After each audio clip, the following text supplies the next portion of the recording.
C'est ma région, le magazine de découverte sur Sensation. C'est ma région, c'est maintenant, à l'occasion de l'exposition L'Abbé Pierre faire la guerre à la misère qui se tient à la Cité économique de Paris jusqu'au 5 novembre. Yves Collin, directeur de la communication de la Fondation Abbé Pierre, nous parle aujourd'hui de l'hiver glacial de 1954.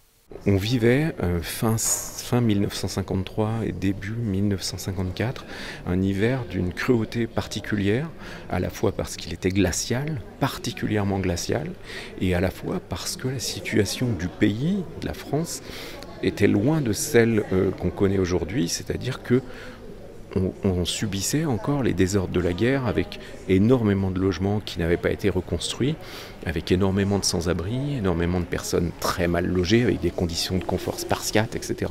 Donc on était vraiment sur une situation sociale d'une extrême gravité et un hiver glacial. Donc tous ces éléments conjugués ont provoqué un certain nombre de catastrophes autour de l'Abbé Pierre, qui avait commencé à monter cette auberge de jeunesse Emmaüs, qui était devenue petit à petit, mais parce que les choses se sont enchaînées et que rien n'était prévu, qui est devenu petit à petit un lieu d'accueil pour les personnes, pour les familles notamment, à la rue.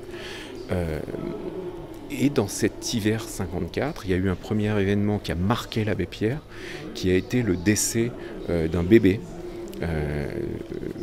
Dans les lieux où il accueillait les premières familles déshéritées qu'il avait pu sauver de la rue.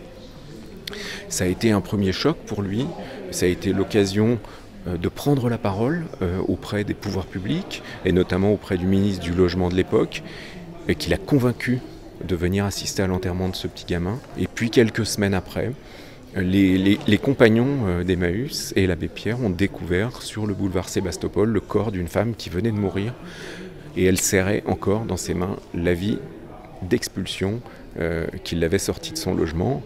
Donc elle était morte de froid sur les trottoirs de Paris. L'Abbé Pierre a donc pété les plombs.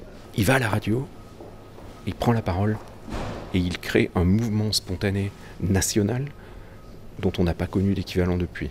C'est ma région, c'est tout pour aujourd'hui. Vous pouvez retrouver cette émission en podcast audio et vidéo sur notre site et notre application Radio Sensation. C'est ma région sur Sensation.